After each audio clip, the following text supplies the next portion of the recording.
Hello there, everyone. Welcome back to AP Psychology with me, Miss Baines, your teacher, as I roll out the content for your AP Psychology course for the very first time. While I do the talking, you should be filling in your binder notes, so make sure you write down everything I say. Don't rush, and make sure you pause and rewind. Pause and rewind. Pause and rewind. Even if you think when you're hearing it, it makes common sense to you. Trust me, by doing all the hard work now, it'll pay off later when you have to apply what you've learned to the activity, whether it's tomorrow or the next day, and then the quiz on the day after that. So go ahead and grab those flare tip colored pens, grab a nice comfy cushiony seat, and don't forget to grab those ever important binder notes for the new Unit 3, Video 1, Sensation and Perception, Part 1. I'll see you on the other side.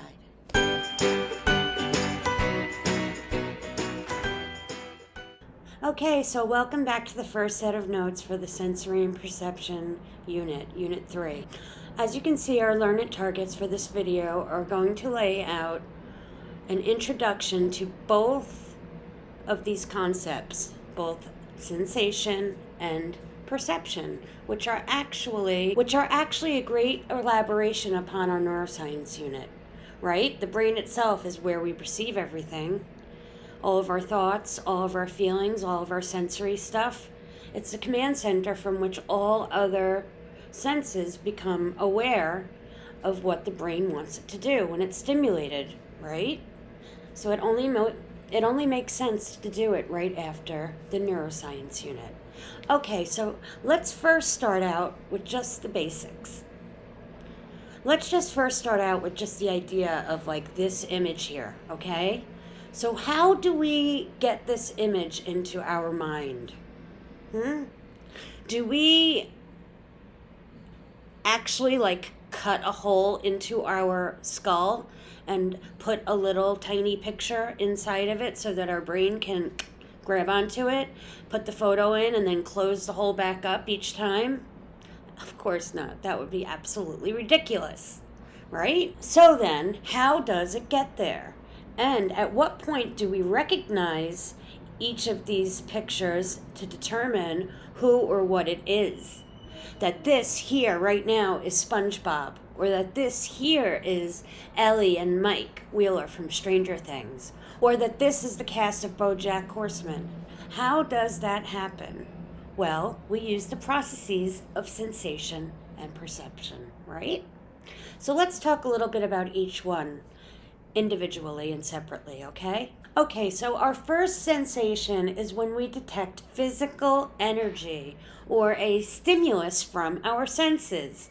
So we have 5 senses, right? Taste, sight, touch, smell, and hear. So the process then goes in through our eyeballs to our brain, right? Now we're going to organize all of that. We have to select what it is that we're going to interpret. That is, which of the neural signals is firing, okay?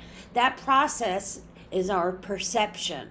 So one more time, our brain takes light into our eyes, or what we call our neural signal, and our body takes that light through our eyes, and it goes through to our retinas, which are at the back of our occipital lobes, which then process and say, oh, that's a picture of SpongeBob, or Ellen Mike, or BoJack Horseman and his friends, right? So in other words, that process is quite literally sensation and perception in action.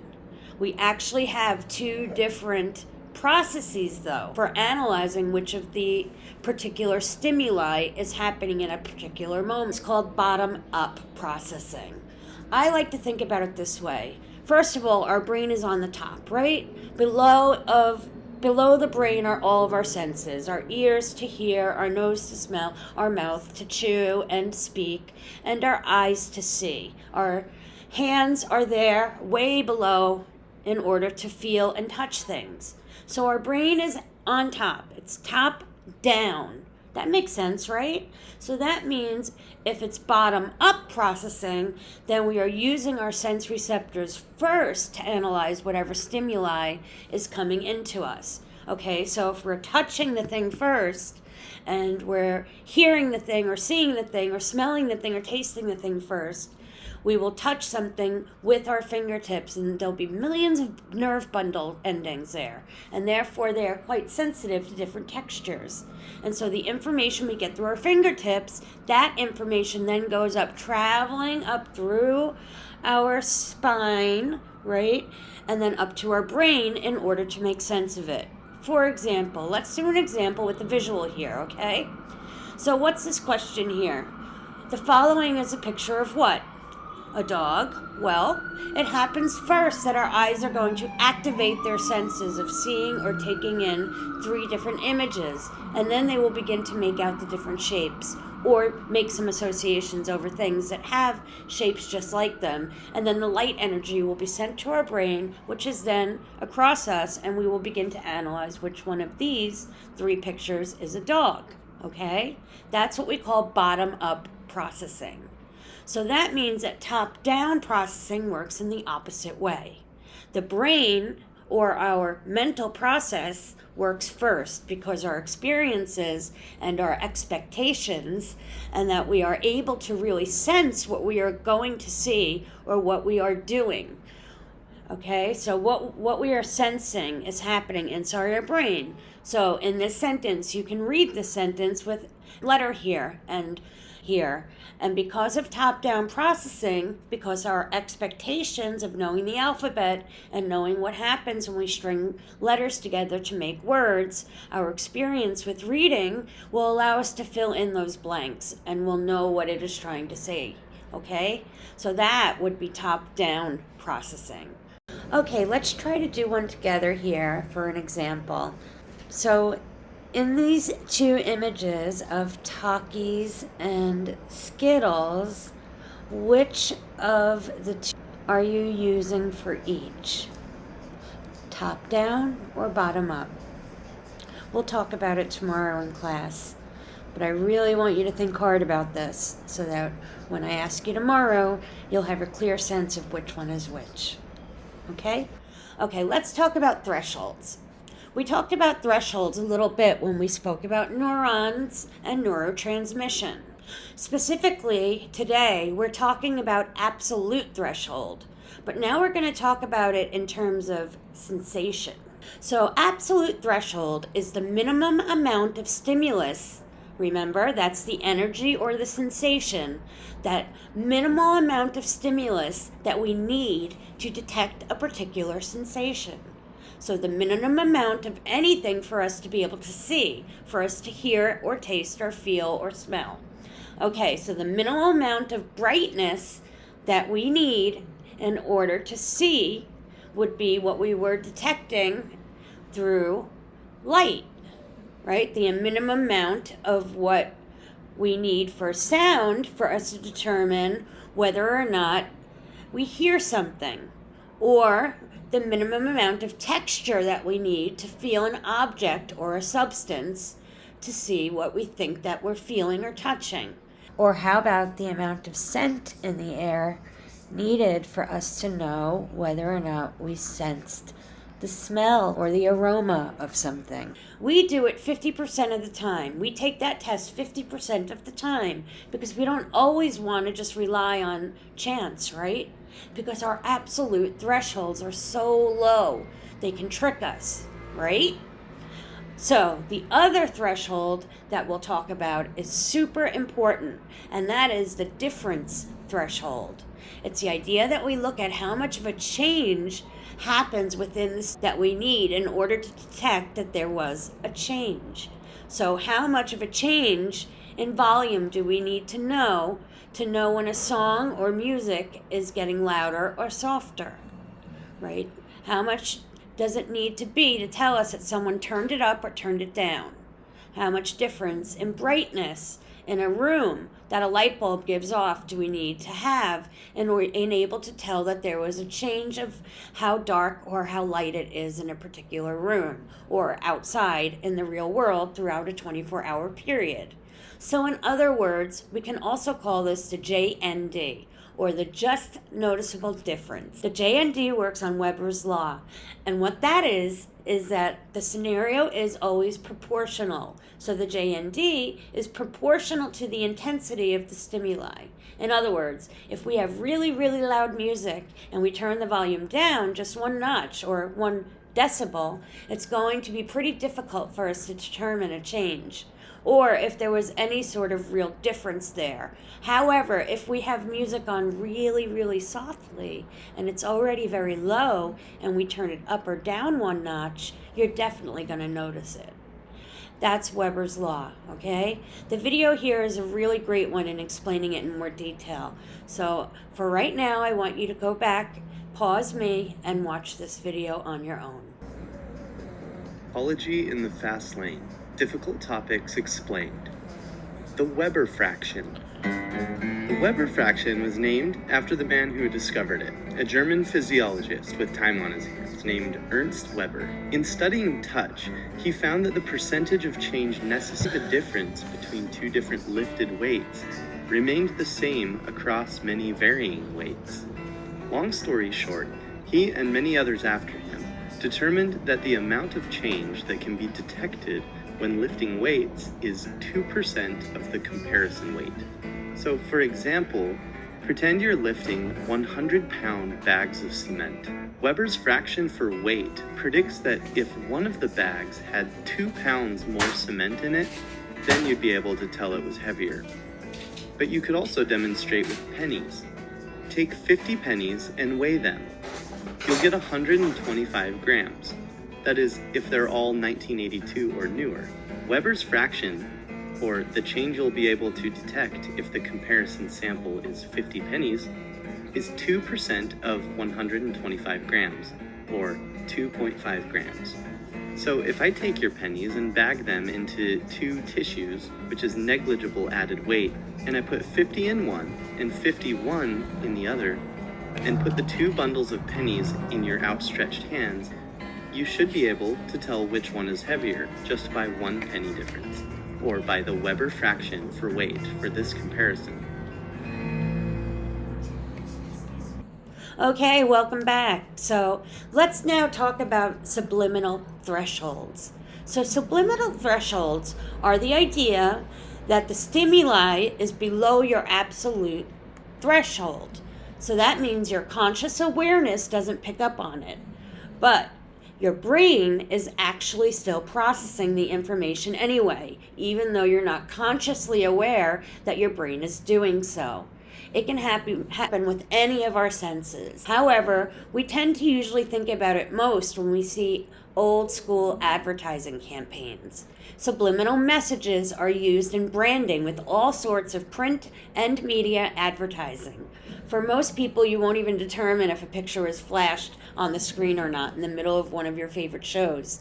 But that is the way a lot of businesses wanted to advertise, because they would think, okay, well, if I flash my ice cream brand on the screen, they're going to suddenly have unconscious feelings of hunger and feel in the mood to go buy ice cream or whatever particular product. They'll think about that particular product and perhaps stop watching television and go out and run to the store and get that ice cream or snack or whatever.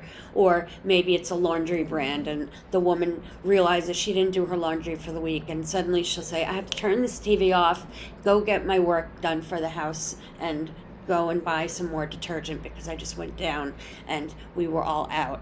And for whatever reason, when she goes, even if she used, say, Cheer, now she wants to get those Tide Pods because that was what blinked onto the screen when she was watching, I don't know, Pretty Little Liars or Stranger Things or whatever people watch. Here's an example. Take a look at a clip from a show here from the Food Network called The Iron Chef, where people compete to be declared an excellent chef.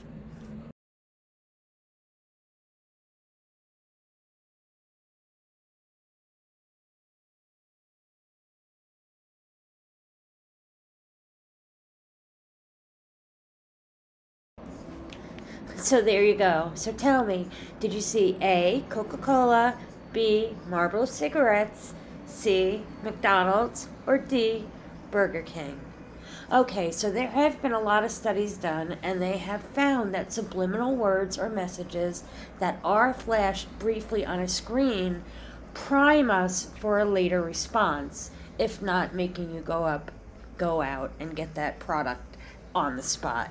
So for example, in this case, if you were asked a question, would you rather have a Big Mac or a Whopper? And McDonald's is what just flashed on the screen, like it was, you're probably going to say Big Mac. However, it doesn't necessarily mean that you're going to pick up, stop watching the program that you're doing, and go out and go buy McDonald's, because you don't really have a lot of conscious awareness of it. It's just that little bit of subliminal threshold that was at work. This time, let's watch it with the audio and the actual TV program playing with the voiceover of the guy that noticed it. Okay, here you go. So here we go. We're getting closer. And look at this, a McDonald's ad right in the middle for just one frame. And we skip ahead. So here, let's watch this. Although the Iron Chef's offerings are definitely dazzling, it seems the judges preferred the beating they received at the hands of avant-garde gastronomer. Coming up right now. Oh, I missed it. Interesting stuff, huh?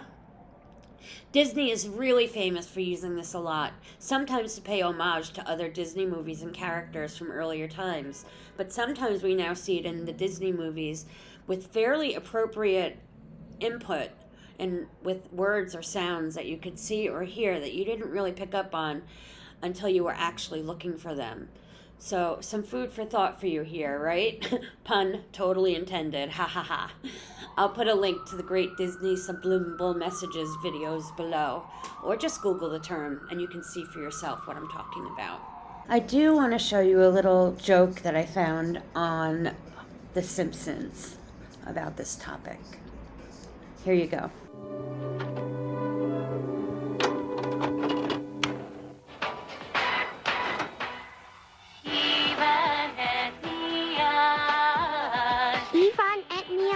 They keep saying that. Wait, what was that? Uncle Sam? Let me play this backwards. Join the Navy. Join the Navy. They're recruiting people with subliminal messages. Otto, what are you doing? I don't know. I just got an urge to join the Navy. You're being brainwashed. Yeah, probably. Yvonne Niage. Here's a video from study.com that explores this phenomenon a little bit more in depth. Imagine you're in a theater, waiting for the movie to start. The previews begin, and all of a sudden, you're extremely hungry. You rush to the concession stand to buy some popcorn, and thankfully, make it back in time to catch the start of the show. After the movie ends, someone in a lab coat with a clipboard comes up to you and asks if you happen to notice the words "eat popcorn" on the screen during the first preview. You don't remember seeing them, but do remember that you suddenly became very hungry when the previews began. Do you think you were the victim of subliminal advertising? The use of subliminal messages, hidden words or images that are not consciously perceived but may influence one's attitudes and behaviors, has been controversial for decades. Although the idea of using subliminal influence in an audio recording to help lose weight or stop smoking is appealing to many, the idea of it being used to make us buy something or do something we would not otherwise do is appalling. But do subliminal messages really work? Is subliminal advertising a valid persuasion technique capable of changing our attitudes and even our behavior? Let's look at the evidence gathered from research, both inside and outside of a laboratory. First, the scenario I described with "eat popcorn" flashing on the screen is a real-world example of a strategy used by James Vickery in the late 1950s. He claimed that he flashed the messages "drink Coca-Cola" and "eat popcorn" on the screen during the previews, and that sales at the concession stand dramatically increased as a result. However, the results could never be replicated. One company that tried was the Canadian Broadcast Corporation, who subliminally flashed the message "phone now" more than 350 times during a popular TV show. However, this subliminal message had no effect whatsoever on the number of calls received. In fact, when viewers were asked to guess the message displayed, not a single person responded correctly. A few years after both of these experiments, Vickery's original claim was discovered to be a hoax. There is actually no evidence to support any claims of successful subliminal advertising. The numerous studies that have been conducted since the 50s confirm that the types of subliminal messages encountered in everyday life have absolutely no influence on people's behavior. Hidden commands do not make us line up at the concession stand or make calls more than we usually do, nor do they make us lose weight or quit bad habits, unfortunately. At the same time, even though subliminal messages encountered in everyday life have absolutely no effect on our behavior, there is evidence that we can be influenced by subliminal messages in controlled experiments. In 2006, a group of researchers discovered that using subliminal messages did have an effect on the brand of tea preferred by participants, but only if they were already thirsty. Participants of the experiment were subliminally exposed to either Lipton ice or a neutral word. Later, they were asked if they would prefer Lipton ice or mineral water if they were offered a drink at that time. If the participants were not thirsty, the subliminal messages had no effect whatsoever. However, if the participants were thirsty, those who had been subliminally exposed to the words Lipton Ice were significantly more likely to choose that brand than other thirsty participants who were exposed to the neutral word. Several other studies have replicated these findings. What does this mean? Well, these results came from carefully controlled lab conditions that would be very difficult to replicate in real life because of all the variables that must be just right in order to produce the desired results. And even under just right circumstances, the most influence that subliminal messages have is enough to mildly suggest one brand of drink over another if we're thirsty. So, even if one day advertisers are able to successfully use subliminal advertising outside a lab, the messages do not have the influence to make us do anything we wouldn't do already. In summary, subliminal messages are hidden words or images that are not consciously perceived but may influence one's attitudes and behaviors. The use of subliminal messages, especially in advertising, has been controversial for decades. Okay, so next up we have signal detection theory. Simply put, it's saying that these thresholds that we've been talking about are not absolute, that they can change if we are expecting or motivated to find a difference. Right? So let's use an example, okay? Let's just say that you went for a job interview or a college interview, and it's like for your dream job or your dream college internship or something. You are motivated and you want it so much. Feel that phone or ring, or for that special ringtone that you set just for that company's number to go off, right? Well, that's motivation. And there actually is a stimuli, meaning your phone actually will ring. You are going to feel, or you're going to think that you felt, or you think you're going to hear that special ringtone or feel that vibration of the moving phone because the stimuli is actually there in real life. However, if you're really motivated, so you might start to hear that ringing or feel the vibration even if it's not happening in real life just because you want it to so badly. That's what signal detection theory is saying. This chart here kind of gives us an idea or a way to picture the idea. Okay, so here we have the phone ringing. And did we detect it? That was correct, right? If we've hit on it, stimuli when it was there, right? But in this case here, there was no phone call. But we still detected that our phone was vibrating or ringing, right? It was a false alarm. That's when you pulled it out of your pocket feeling like, oh, I could have sworn this thing just rang, or I think it just started to ring, maybe that special ringtone, just heard it, but maybe they are going to call back again because they got caught up or something. The next part, though, is that you didn't detect the stimuli. So the phone actually rang and vibrated, but you didn't feel it, hear it, or see it. That would be a miss, right? If the phone didn't ring and you didn't think that it was there to correct the rejection. So that's what signal detection theory is. It's saying that this section here, whether or not you detected it, a stimuli was going to increase when you are motivated or when you have some expectation about something that you want to happen. Some sort of change is going to happen, okay? Okay, so let's talk about sensory adaptation. So sensory adaptation is the idea that over time, our sensitivity to stimuli diminishes. If it is repeated over and over again, right?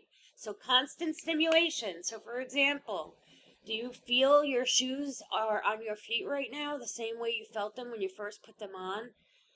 How about your earrings or a necklace that you wear every day or a ring? Or how about a shirt collar that kind of itches or doesn't fit properly? Do you feel those things after the initial shock of it coming on for the first time in the morning? No, because they're constantly stimulating you. It's that kind of touch there on you that you feel all the time on a daily basis. And even though you may never feel it or be aware of it, that adaptation does go away. It's kind of like when you jump into a cold pool on a really hot day, right? It's super cold. Your jaws are chattering. Your teeth are like, but then after about 2 or 3 minutes, you get used to it. Over time, you've adapted to that water. There was a famous experiment once showing this theory when a scientist puts a frog into a warm bath of water. It stays and it doesn't jump out because it likes the warmth of it at first. Then the scientist raises the temperature just 5 degrees at a time, and the frog stays because the water is getting warmer and nicer. Unfortunately, the frog even stays when the water got to 212 degrees Fahrenheit, which is the boiling point, and the frog literally let itself get cooked. It's terrible, I know, but think about what that translates into for the human experience and how numb we are to everyday stimulants, to all 5 of our senses. Luckily, we humans know that when we are out in the hot sun, even when we're baking out there on purpose to get a tan, we know to use protective clothing, a hat, sunscreen, and to drink plenty of water. We also have seen plenty of examples when humans pay no mind to such precautions, right? Okie dokie, so that's it for today for our introduction to sensation and perception. I'll see you guys tomorrow. I hope you enjoyed the video. Bye now.